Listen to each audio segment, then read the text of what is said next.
Good evening সবাইকে। এখন বাজে হচ্ছে 9:30 আর আমরা বেশ কিছুক্ষণ একটু ঘুম দিলাম, না হলে খুব চাপ হয়ে যাচ্ছিলো। এই যে আজকে যেখানে আমরা থেকেছি সেই জায়গাটার নাম হচ্ছে টিক রুমস, যেখানে আমরা আজকে উঠেছি। আর টিক রুমসটা হচ্ছে একদম ফুলবাড়ির মোড়ে মানে একদমই হাইওয়ের ওপরে। আমি যদি এখানে দেখাই, এইটা ওপর থেকে দেখাচ্ছি আমি, একদমই হাইওয়ে, ওই যে হাইওয়ে দেখতে পাচ্ছ। তো মানে জাস্ট বেরোবো আর এখান থেকে গুয়াহাটির রাস্তা ধরবো।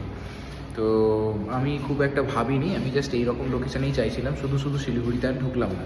হোটেলের যে ডিটেল রিভিউ সব কিছু আমি আমার ব্লগে দেবো, তো সেটার জন্য একটু ফলো করতে হবে আমাকে, একটু সাবস্ক্রাইব করে দিও, তাহলে সব কিছু ডিটেলটা পাবে। হোটেলের চার্জ আমি এগোটা থেকে বুক করেছিলাম, এগোটাতে নিয়েছিল হচ্ছে 1,500 টাকা পার নাইট। তো 1,500 টাকায় আমি বুক করেছিলাম, তো কোনো অসুবিধা হয়নি। এখানে এসে সুন্দর আমরা রুমও পেয়ে গেছি।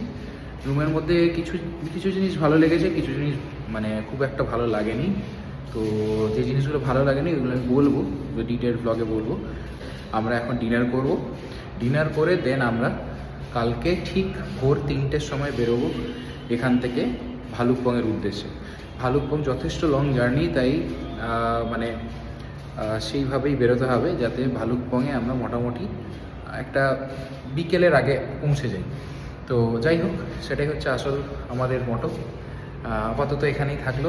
আশা করি তোমরা সবাই ভালো আছো, সঙ্গে থেকো। আমাদের এই সিরিজটা খুব এক্সাইটিং হতে চলেছে।